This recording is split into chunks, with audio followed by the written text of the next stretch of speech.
ನಮಸ್ತೆ ಎಲ್ಲರಿಗೂ ಸ್ವಸ್ತಿಸ್ ಕಿಚನ್ಗೆ ಸ್ವಾಗತ. ಇವತ್ತಿನ ಈ ವಿಡಿಯೋದಲ್ಲಿ ಹೂಕೋಸನ್ನು ಉಪಯೋಗಿಸಿ ಯಾವ ರೀತಿಯಾಗಿ ಗ್ರೇವಿ ಮಾಡೋದು ಅಂತ ತಿಳಿಸಿಕೊಡ್ತಾ ಇದ್ದೀನಿ. ಹಾಗಿದ್ರೆ ಬನ್ನಿ, ಈ ರೀತಿಯಾದಂತಹ ಗ್ರೇವಿ ಮಾಡೋದಕ್ಕೆ ಏನೆಲ್ಲ ಪದಾರ್ಥಗಳು ಬೇಕು ಅಂತ ಈಗ ನೋಡಿಕೊಳ್ಳೋಣ. ಹೂಕೋಸಿನ ಗ್ರೇವಿ ಮಾಡೋದಕ್ಕೋಸ್ಕರ ಮೊದಲಿಗೆ ಹೂಕೋಸನ್ನು ಸಣ್ಣದಾಗಿ ಕಟ್ ಮಾಡಿ ತೊಳೆದು ಇಟ್ಕೊಳ್ಳಿ. ನಂತರ ಸ್ಟವ್ ಮೇಲೆ ಒಂದು ಬಾಣಲೆ ಇಟ್ಕೊಳ್ಳಿ. ಈಗ ಇದಕ್ಕೆ 2 ಕಪ್ಪಷ್ಟು ನೀರನ್ನು ಹಾಕಿ ಇದು ಸ್ವಲ್ಪ ಬಿಸಿಯಾದ ನಂತರ ಇದಕ್ಕೆ ತುಂಡು ಮಾಡಿದ ಹೂಕೋಸನ್ನು ಹಾಕಿ 5 ನಿಮಿಷ ಚೆನ್ನಾಗಿ ಕುದಿಸಿಕೊಳ್ಳಿ. ಇದನ್ನು ಜಾಸ್ತಿ ಬೇಯಿಸಬೇಡಿ, ಒಂದ್ಸಲ ಕುದಿಸಿದ್ರೆ ಸಾಕು. 5 ನಿಮಿಷದ ನಂತರ ಇದರ ನೀರನ್ನು ಬಸಿದುಕೊಂಡು ಒಂದು ಪ್ಲೇಟಲ್ಲಿ ತೆಗೆದಿಟ್ಕೊಳ್ಳಿ. ಈಗ ಇದನ್ನು ಸ್ವಲ್ಪ ತಣ್ಣಗಾಗಲು ಬಿಡಿ. ನಂತರ ಇದನ್ನು ಎಣ್ಣೆಯಲ್ಲಿ ಫ್ರೈ ಮಾಡಲಿಕ್ಕುಂಟು. ಈಗ ಹೂಕೋಸಿನ ಮಸಾಲ ರೆಡಿ ಮಾಡುವ ಬನ್ನಿ. ಈಗ ಸ್ಟವ್ ಮೇಲೆ ಒಂದು ಪ್ಯಾನ್ ಇಟ್ಕೊಳ್ಳಿ. ಅದಕ್ಕೆ 3 ಟೇಬಲ್ ಸ್ಪೂನ್ ತೆಂಗಿನೆಣ್ಣೆ ಹಾಕ್ಕೊಳ್ಳಿ. ಎಣ್ಣೆ ಕಾದ ನಂತರ ಇದಕ್ಕೆ 1 ಇಂಚು ದಾಲ್ಚಿನ್ನಿ, 2 ಲವಂಗ, 2 ಏಲಕ್ಕಿ, 1 ದಾಲ್ಚಿನ್ನಿ ಎಲೆ, ಅರ್ಧ ಟೀ ಸ್ಪೂನ್ ಕಾಳು ಮೆಣಸು ಹಾಕಿ ಒಂದ್ಸಲ ಹುರಿಯಿರಿ. ಈಗ ಇದಕ್ಕೆ ಉದ್ದಗೆ ಹೆಚ್ಚಿದ 2 ಈರುಳ್ಳಿ ಹಾಕ್ತಾ ಇದ್ದೀನಿ. ನೆಕ್ಸ್ಟ್ ಇದಕ್ಕೆ 7 ರಿಂದ 8 ಎಸಳು ಬೆಳ್ಳುಳ್ಳಿ ಹಾಕ್ತಾ ಇದ್ದೀನಿ. ಈಗ ಇದನ್ನು ಒಂದ್ಸಲ ಫ್ರೈ ಮಾಡಿಕೊಳ್ಳಿ. ಈ ನೀರುಳ್ಳಿಯ ಬಣ್ಣ ಸ್ವಲ್ಪ ಚೇಂಜ್ ಆಗಬೇಕು, ಅಲ್ಲಿವರೆಗೆ ಹುರಿದುಕೊಳ್ಳಿ. ಇಲ್ಲಾಂದರೆ ನಾವು ರುಬ್ಬಿದ ಮಸಾಲ ಚೆನ್ನಾಗಿ ರುಚಿ ಬರೋದಿಲ್ಲ. ಈ ನೀರುಳ್ಳಿ ಮತ್ತು ಬೆಳ್ಳುಳ್ಳಿಯ ಹಸಿ ವಾಸನೆ ಹೋಗಬೇಕು, ಅಲ್ಲಿವರೆಗೆ ಉರಿಯನ್ನು ಸಣ್ಣ ಉರಿಯಲ್ಲಿಟ್ಟು ಚೆನ್ನಾಗಿ ಹುರಿದುಕೊಳ್ಳಿ. ಈ ನೀರುಳ್ಳಿ ಎಣ್ಣೆಯಲ್ಲಿ ಚೆನ್ನಾಗಿ ಫ್ರೈ ಆಗಬೇಕು. ಈಗ ಇದಕ್ಕೆ 1 ಟೇಬಲ್ ಸ್ಪೂನ್ ಅಷ್ಟು ಶೇಂಗಾ ಹಾಕ್ತಾ ಇದ್ದೀನಿ. ಈಗ ಇದನ್ನು ಒಂದ್ಸಲ ಚೆನ್ನಾಗಿ ಹುರಿದುಕೊಳ್ಳಿ. ಇದನ್ನು ಎಷ್ಟು ಚೆನ್ನಾಗಿ ಫ್ರೈ ಮಾಡ್ತೀವಿ ನೋಡಿ, ಅಷ್ಟು ಚೆನ್ನಾಗಿ ಗ್ರೇವಿ ಟೇಸ್ಟ್ ಬರ್ತದೆ. ಒಂದು ನೆನಪಿಟ್ಕೊಳ್ಳಿ, ಗ್ಯಾಸನ್ನು ಮಾತ್ರ ಸಣ್ಣ ಉರಿಯಲ್ಲಿ ಇಟ್ಕೊಳ್ಬೇಕು, ಇಲ್ಲ ಅಂದರೆ ಈ ಮಸಾಲ ಸೀದೋಗುತ್ತೆ. ನೀರುಳ್ಳಿ ಸ್ವಲ್ಪ ಕಪ್ಪಾದರೂ ಮಸಾಲ ಕಲರ್ ಚೇಂಜ್ ಬರುತ್ತೆ. ಈಗ ಈರುಳ್ಳಿಯ ಬಣ್ಣ ಸ್ವಲ್ಪ ಚೇಂಜ್ ಆಗಿದೆ. ಈಗ ಇದಕ್ಕೆ ಸಣ್ಣಗೆ ಹೆಚ್ಚಿರೋ ಒಂದು ಟೊಮೆಟೊ ಹಾಕ್ತಾ ಇದ್ದೀನಿ. ಈಗ ಇದನ್ನು ಚೆನ್ನಾಗಿ ಹುರಿದುಕೊಳ್ಳೋಣ. ಗ್ಯಾಸನ್ನು ಸಣ್ಣ ಉರಿಯಲ್ಲಿ ಇಟ್ಕೊಳ್ಳಿ. ಈ ಟೊಮೆಟೊ ಮೆತ್ತಗಾಗುವವರೆಗೆ ಇದನ್ನು ಚೆನ್ನಾಗಿ ಫ್ರೈ ಮಾಡಬೇಕು. ಇದು ಚೆನ್ನಾಗಿ ಫ್ರೈ ಆಗದಿದ್ರೆ ಗ್ರೇವಿ ಟೇಸ್ಟ್ ಅಷ್ಟು ಚೆನ್ನಾಗಿ ಬರೋದಿಲ್ಲ. ಈಗ ಟೊಮೆಟೊ ಎಲ್ಲ ಚೆನ್ನಾಗಿ ಮೆತ್ತಗಾಗಿದೆ. ಈಗ ಇದನ್ನು ಒಂದು ಪ್ಲೇಟಿಗೆ ಹಾಕ್ಕೊಳ್ಳೋಣ. ಈ ಮಸಾಲ ಸ್ವಲ್ಪ ತಣ್ಣಗಾಗಬೇಕು, ಆಮೇಲೆ ಇದನ್ನು ರುಬ್ಕೊಳ್ಳೋಣ. ಈಗ ಒಂದು ಮಿಕ್ಸ್ ಜಾರ್ ತಗೊಳ್ಳಿ. ಇದಕ್ಕೆ ಇದು ಫ್ರೈ ಮಾಡಿದ ಮಸಾಲಾನ ಹಾಕ್ಕೊಳ್ಳಿ. ಈಗ ಸ್ವಲ್ಪ ನೀರು ಹಾಕ್ಕೊಳ್ಳಿ. ರುಬ್ಬುವಾಗ ಜಾಸ್ತಿ ನೀರು ಹಾಕಬೇಡಿ. ಈಗ ಇದನ್ನು ನುಣ್ಣಗೆ ನಯವಾಗಿ ರುಬ್ಬಿಕೊಳ್ಳೋಣ. ಈ ಮಸಾಲ ಸ್ವಲ್ಪ ದಪ್ಪ ಇರಬೇಕು, ಅದಕ್ಕೆ ರುಬ್ಬುವಾಗ ಜಾಸ್ತಿ ನೀರು ಹಾಕ್ಕೊಳ್ಬೇಡಿ. ನೋಡಿ, ರುಬ್ಬಿದ ಮಸಾಲೆಗೆ ಒಳ್ಳೆ ಕಲರ್ ಇದೆ. ಈಗ ರುಬ್ಬಿದ ಮಸಾಲವನ್ನು ಒಂದು ಬೌಲಿಗೆ ಹಾಕ್ಕೊಳ್ಳಿ. ಈಗ ಇದೇ ಮಿಕ್ಸಿಗೆ 1 ಕಪ್ಪಷ್ಟು ನೀರು ಹಾಕಿ ಚೆನ್ನಾಗಿ ತೊಳೆದುಕೊಂಡು ಒಂದು ಪಾತ್ರೆಯಲ್ಲಿ ತೆಗೆದಿಡಿ. ಈ ನೀರನ್ನು ಮತ್ತೆ ಮಸಾಲ ಬೇಯುವಾಗ ಹಾಕ್ಲಿಕ್ಕುಂಟು. ಈಗ ಹೂಕೋಸನ್ನು ಒಂದ್ಸಲ ಫ್ರೈ ಮಾಡ್ಕೊಳ್ಳೋಣ. ಸ್ಟವ್ ಮೇಲೆ ಒಂದು ಪ್ಯಾನ್ ಇಟ್ಕೊಳ್ಳಿ. ಅದಕ್ಕೆ 3 ಟೇಬಲ್ ಸ್ಪೂನ್ ತೆಂಗಿನೆಣ್ಣೆ ಹಾಕ್ಕೊಳ್ಳಿ. ನೆಕ್ಸ್ಟ್ ಇದಕ್ಕೆ ಅರ್ಧ ಟೇಬಲ್ ಸ್ಪೂನ್ ಮೆಣಸಿನ ಹುಡಿ ಹಾಕ್ಕೊಳ್ಳಿ. ಅರ್ಧ ಟೇಬಲ್ ಸ್ಪೂನ್ ಉಪ್ಪು ಹಾಕ್ಕೊಳ್ಳಿ. ಈಗ ಇದಕ್ಕೆ ಆಗ ಬೇಯಿಸಿಟ್ಟ ಹೂಕೋಸನ್ನು ಹಾಕ್ಕೊಳ್ಳೋಣ.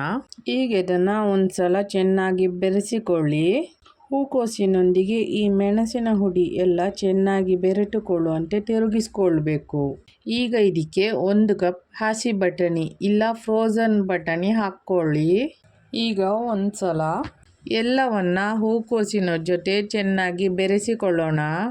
ಈಗ ಇದಕ್ಕೆ ಒಂದು ಮುಚ್ಚಳ ಮುಚ್ಚಿ 5 ನಿಮಿಷ ಬೇಯಿಸ್ಕೊಳ್ಳಿ.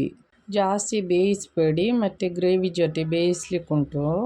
ಈಗ 5 ನಿಮಿಷ ಆಗಿದೆ. ಬಟಾಣಿ ಎಲ್ಲ ಚೆನ್ನಾಗಿ ಬೆಂದಿದೆ. ಈಗ ಇದನ್ನು ಒಂದು ಪ್ಲೇಟಲ್ಲಿ ತೆಗೆದಿಟ್ಕೊಳ್ಳೋಣ. ಈಗ ಹೂಕೋಸಿನ ಗ್ರೇವಿ ರೆಡಿ ಮಾಡೋಣ ಬನ್ನಿ. ಮೊದಲಿಗೆ ಸ್ಟವ್ ಮೇಲೆ ಒಂದು ಪ್ಯಾನ್ ಇಟ್ಕೊಳ್ಳಿ. ನಂತರ ಇದಕ್ಕೆ 3 ಟೇಬಲ್ ಸ್ಪೂನ್ ತೆಂಗಿನೆಣ್ಣೆ ಹಾಕ್ಕೊಳ್ಳಿ. ನೆಕ್ಸ್ಟ್ ಇದಕ್ಕೆ 1 ಟೀ ಸ್ಪೂನ್ ಜೀರಿಗೆ ಹಾಕ್ಕೊಳ್ಳಿ. ಇದು ಸ್ವಲ್ಪ ಹುರಿದ ನಂತರ ಇದಕ್ಕೆ ರುಬ್ಬಿದ ಮಸಾಲ ಹಾಕ್ಕೊಳ್ಳಿ. ಸ್ಟವನ್ನು ಸಣ್ಣ ಉರಿಯಲ್ಲಿ ಇಟ್ಕೊಳ್ಳಿ, ಇಲ್ಲ ಅಂದರೆ ಮಸಾಲೆ ತಳ ಹಿಡಿಯುತ್ತೆ. ಈ ಮಸಾಲೆಯನ್ನು ಹೀಗೆಯೇ 1-2 ನಿಮಿಷ ಚೆನ್ನಾಗಿ ಕೈ ಬಿಡದೆ ತಿರುಗಿಸುತ್ತಿರಬೇಕು. ಈ ಮಸಾಲೆ ಚೆನ್ನಾಗಿ ಬೇಯದಿದ್ದರೆ ಹಸಿ ಇದ್ದರೆ ಗ್ರೇವಿ ಅಷ್ಟು ಚೆನ್ನಾಗಿ ರುಚಿಯಾಗೋದಿಲ್ಲ. ಆದ್ದರಿಂದ ಗ್ಯಾಸನ್ನು ಸಣ್ಣ ಉರಿಯಲ್ಲಿ ಇಟ್ಕೊಂಡು ಮಸಾಲವನ್ನು ಚೆನ್ನಾಗಿ ಹುರಿದುಕೊಳ್ಳಿ. ಈಗ ಇದಕ್ಕೆ 1 ಟೀ ಸ್ಪೂನ್ ಮೆಣಸಿನ ಹುಡಿ ಹಾಕ್ಕೊಳ್ಳಿ. ಅರ್ಧ ಟೀ ಸ್ಪೂನ್ ಅರಶಿನ ಹುಡಿ, ಅರ್ಧ ಟೀ ಸ್ಪೂನ್ ಕೊತ್ತಂಬರಿ ಹುಡಿ, ಅರ್ಧ tea spoon kitchen king masala, ಅರ್ಧ ಟೀ ಸ್ಪೂನ್ ಗರಂ ಮಸಾಲ, ಉಪ್ಪು ರುಚಿಗೆ ತಕ್ಕಷ್ಟು ನೋಡಿಕೊಂಡು ಹಾಕಿ ಒಂದು ಸಲ ಎಲ್ಲವನ್ನು ಚೆನ್ನಾಗಿ ಕಲಸಿಕೊಳ್ಳಿ. ಈ ಮಸಾಲ ಚೆನ್ನಾಗಿ ರೋಸ್ಟ್ ಆಗಬೇಕು. ಈ ಮಸಾಲ ಹಸಿ ಹಸಿಯಾಗಿರಬಾರ್ದು, ಕೈ ಬಿಡದೆ ತಿರುಗಿಸ್ತಿರ್ಬೇಕು. ಈಗ ಇದಕ್ಕೆ 1 ಕಪ್ಪಷ್ಟು ಮಸಾಲೆ ರುಬ್ಬಿದ ನೀರನ್ನು ಹಾಕಿಕೊಂಡು ಚೆನ್ನಾಗಿ ಬೆರೆಸಿಕೊಳ್ಳಿ. ಈ ಮಸಾಲೆ ಎಲ್ಲವೂ ಚೆನ್ನಾಗಿ ಹೊಂದಿಕೊಳ್ಳುವಂತೆ ತಿರುಗಿಸಬೇಕು. ಈ ಮಸಾಲ ಚೆನ್ನಾಗಿ ಬೇಯಬೇಕು. ಈಗ ನಿಮಗೊಂದು ಸೀಕ್ರೆಟ್ ಟಿಪ್ಸ್ ಹೇಳ್ತೀನಿ. ಈ ಮಸಾಲನ ರೆಡಿ ಮಾಡಿಕೊಂಡು ಫ್ರಿಜ್ಜಲ್ಲಿ ಐಸ್ ಕ್ಯೂಬ್ ಥರ ಸ್ಟೋರ್ ಮಾಡಿಟ್ರೆ ಸ್ವಲ್ಪ ದಿನದವರೆಗೆ ಏನೂ ಆಗೋದಿಲ್ಲ. ನಿಮಗೆ ಬೇಕಾದಾಗ ಅದರಲ್ಲಿ ಸ್ವಲ್ಪ ಕ್ಯೂಬ್ಸನ್ನು ಬಿಸಿ ನೀರಲ್ಲಿ ಹಾಕಿ ಚೆನ್ನಾಗಿ ಕಲಿಸಿಕೊಂಡು ನಿಮಗಿಷ್ಟವಾದ ತರಕಾರಿ ಹಾಕ್ಕೊಂಡು 1 ಕುದಿ ಬರಿಸಿದರೆ ನಿಮಗಿಷ್ಟವಾದ ಗ್ರೇವಿ ರೆಡಿ. ಈ ಗ್ರೇವಿ ಮಸಾಲೆ ಈಗ ಚೆನ್ನಾಗಿ ಬೆಂದಿದೆ. ಈಗ ಇದಕ್ಕೆ ಫ್ರೈ ಮಾಡಿಟ್ಟ ಹೂಕೋಸು ಮತ್ತು ಹಸಿ ಬಟಾಣಿಯನ್ನು ಹಾಕಿ ಚೆನ್ನಾಗಿ ಮಸಾಲೆ ಜೊತೆ ಬೆರೆಸಿಕೊಳ್ಳಿ. ಒಂದು ಸಲ ಗ್ರೇವಿಯ ಹದ ನೋಡಿಕೊಳ್ಳಿ. ಸ್ವಲ್ಪ ಮಂದವಾಗಿ ಇದ್ದರೆ ಸ್ವಲ್ಪ ನೀರು ಬೆರೆಸಿ ಹದ ಮಾಡಿಕೊಳ್ಳಿ. ಈಗ ಇದನ್ನು ಚೆನ್ನಾಗಿ ಮಿಕ್ಸ್ ಮಾಡಿಕೊಳ್ಳಿ. ಮಸಾಲ ಸ್ವಲ್ಪ ತಿಕ್ಕಾದ್ರಿಂದ ನಾನು ಸ್ವಲ್ಪ ನೀರು ಹಾಕಿದ್ದೇನೆ.